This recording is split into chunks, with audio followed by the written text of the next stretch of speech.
Christ Triumphant, a devotional of Ellen G. White. February 10. Walk with God anywhere. Revelation 3 verse 4. Thou hast a few names even in Sardis, which have not defiled their garments, and they shall walk with me in white, for they are worthy. The men and women who have the most to do have the greatest need of keeping God ever before them.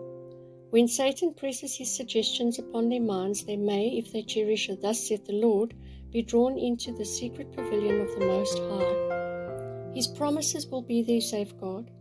Amid all the confusion and rush of business, they will find a quiet resting place.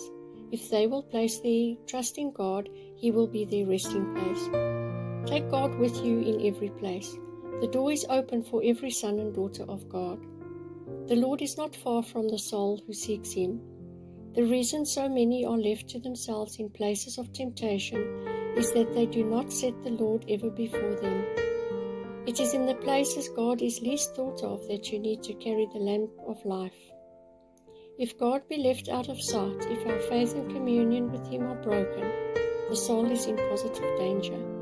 Integrity will not be maintained. The Lord is our helper, our defense. God has provided that no soul that trusts in Him shall be overcome by the enemy. Christ is just as much with His believing ones when they were compelled to be associated in any sense with the world as when they meet in His house to worship Him. Think of these words: Thou hast a few names even in Sardis, which have not defiled their garments, and they shall walk with me in white, for they are worthy. He that overcometh, the same shall be clothed in white raiment.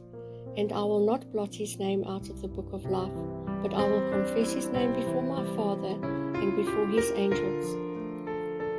These words are given for the people while they are in connection with the world, subject to temptation and influences that are deceiving and deluding, while they stay their mind upon Him who is their sun and their shield.